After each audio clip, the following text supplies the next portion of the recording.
नमस्कार। नमस्कार। आज बात करते हैं प्रफुल्ल चंद्र रे की, और हम समझने की कोशिश करेंगे कि कैसे एक ही व्यक्ति, आप सोचिए, रसायन यज्ञ, शिक्षक, उद्योगपति और राष्ट्रवादी, सब कुछ एक साथ हो सकता है। हाँ, उन्हें अक्सर भारतीय रसायन विज्ञान का जनक कहते हैं, पर सच पूछिए तो उनका व्यक्तित्व इससे कहीं ज्यादा व्यापक था। चलिए इन स्रोतों के जरिए उनकी कहानी में उतरते हैं। बिल्कुल। तो शुरुआत उनकी जन्म से करते हैं। जी 2 अगस्त 1861, बंगाल प्रेसिडेंसी, जो अब बांग्लादेश है। जी वो एक कायस्थ जमींदार परिवार से थे। जी उस समय के बंगाल के एक जमीन रखने वाले पढ़े लिखे समुदाय से। और उनके पिता ब्रह्म समाज से भी जुड़े थे, जिसका असर शायद उन पर भी पड़ा होगा। हाँ बिल्कुल। उनकी शुरुआती शिक्षा कलकत्ता में हुई, एल्बर्ट स्कूल और फिर मेट्रोपॉलिटन इंस्टीट्यूशन में। और यहाँ, जैसा आपने कहा, सुरेंद्रनाथ बनर्जी जैसे राष्ट्रवादी शिक्षकों का प्रभाव उन पर पड़ा। रसायन विज्ञान में उनकी रुचि इतनी बढ़ी कि वो प्रेसिडेंसी कॉलेज में बाहरी छात्र के तौर पर भी लेक्चर सुनने जाने लगे थे। अच्छा। और फिर वो विदेश गए, एडिनबर्ग विश्वविद्यालय से बीएससी और फिर डीएससी रसायन विज्ञान में। हाँ, और इसके लिए उन्होंने वो प्रतिष्ठित गिलक्रिस्ट छात्रवृत्ति जीती थी। राइट, जो उस समय विदेश में पढ़ने के लिए भारतीयों को मिलना एक बहुत बड़ा सम्मान था। बिल्कुल। और छात्र रहते हुए भी उनका राष्ट्रवाद वो काफी मुखर था।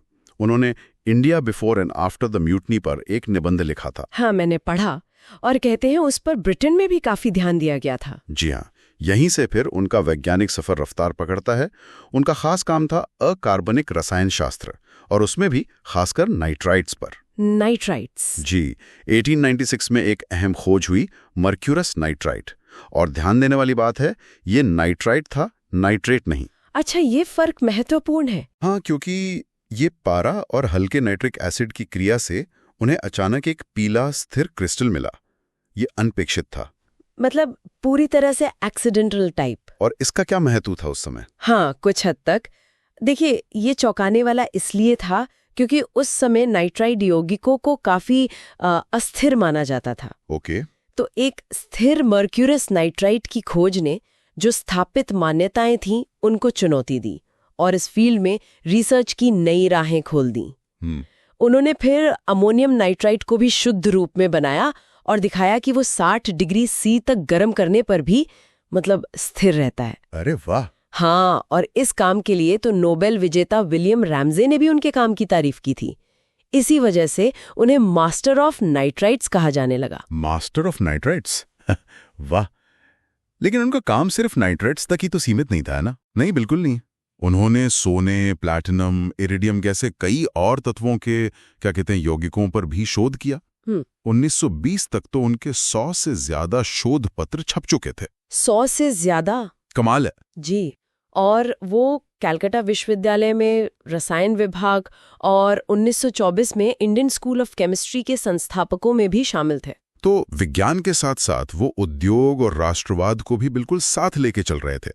जैसे उन्होंने बंगाल केमिकल्स एंड फार्मास्यूटिकल्स की स्थापना की। हाँ, भारत की पहली फार्मास्यूटिकल कंपनियों में से एक। ये दिखाता है कि वो सिर्फ लैब तक सीमित नहीं थे, देश के औद्योगिक विकास के बारे में भी सोच रहे थे। एक दिलचस्प बात यह भी है कि ब्रिटिश रिकॉर्ड्स में उन्हें वैज्ञानिक के वेश में क्रांतिकारी कहा गया। हाँ, क्योंकि वो ब्रिटिश राज के जाहिर है आलोचक थे, और माना जाता है कि वो क्रांतिकारियों की अप्रत्यक्ष रूप से मदद भी करते थे। लेकिन ये थोड़ा विरोधाभासी नहीं लगता, क्योंकि बाद में ब्रिटिश सरकार ने ही उन्हें सीआईए और नाइटहुड जैसी उपाधियां भी दी। हाँ, ये उस दौर की कह सकते हैं जटिलता को दिखाता है। शायद अंग्रेज उनके वैज्ञानिक कद और योगदान को नजरअंदाज कर ही नहीं सकते थे। ये भी हो सकता है। या फिर ये भी हो सकता है कि रे ने अपनी आलोचना और राष्ट्र निर्माण के काम में एक तरह का संतुलन बनाए रखा होगा। सही कहा। विज्ञान और उद्योग के अलावा उन्होंने इतिहास में भी गहरी रुचि दिखाई। बिल्कुल। उनका सबसे महत्वपूर्ण साहित्यिक काम है ए हिस्ट्री ऑफ हिंदू केमिस्ट्री। 2 खंडों में छपी ये किताब। हाँ, इसके बारे में मैंने सुना है। और इसके लिए उन्होंने सालों तक प्राचीन संस्कृत पांडुलिपियों का अध्ययन किया। ये अद्भुत है कि कैसे एक आधुनिक वैज्ञानिक ने प्राचीन भारतीय ज्ञान की जड़ों को खोजा और दुनिया के सामने रखा। सही में ये दिखाता है कि वो ज्ञान को कितने समग्र रूप से देखते थे। उन्होंने अपनी आत्मकथा भी लिखी, life and experience of a Bengali chemist. जी हाँ, और वो अपनी कमाई का एक बड़ा हिस्सा दान भी कर देते थे। हाँ, ये भी पढ़ा मैंने, कलकत्ता विश्वविद्यालय और ब्रह्म समाज के कामों के लिए, है ना? जी, वो एक बड़े परोपकारी भी थे। उनकी योगदान को देखते हुए उन्हें कई सम्मान मिले। ब्रिटिश सरकार से CIE और नाइट बैचलर की उपाधि तो मिली ही, और कई विश्वविद्यालयों से मानद डॉक्टरेट भी, कलकत्ता, डरहम, बनारस हिंदू, ढाका, इलाहाबाद, लिस्ट लंबी है। जी, और एक खास सम्मान भी था। रॉयल सोसाइटी ऑफ केमिस्ट्री ने यूरोप के बाहर पहला केमिकल लैंडमार्क प्लेक उन्हीं के सम्मान में स्थापित किया। ये वाकई बहुत बड़ी बात है, यूरोप के बाहर पहला। तो कुल मिलाकर देखें तो प्रफुल्ल चंद्र रे सिर्फ एक असाधारण रसायनज्ञ नहीं थे, वो एक दूरदर्शी शिक्षक, एक सफल उद्यमी, इतिहासकार और एक सच्चे राष्ट्रवादी थे। उनका जीवन विज्ञान, उद्योग, इतिहास और राष्ट्र सेवा के संगम की एक अनूठी मिसाल है। बिल्कुल, उन्होंने न सिर्फ आधुनिक रसायन शास्त्र की नींव रखने में मदद की, बल्कि भारत के औद्योगिक और बौद्धिक विकास पर भी गहरी छाप छोड़ी। सोचने वाली बात यह है कि खैर आज के दौर में हम उनके जीवन से क्या सीख सकते हैं, कैसे अलग अलग क्षेत्रों को, चाहे वो विज्ञान हो, इतिहास हो, समाज सेवा हो, एक साथ साधा जा सकता है, जैसा उन्होंने उस मुश्किल औपनिवेशिक काल में करके दिखाया। इस पर विचार करना वाकई दिलचस्प होगा।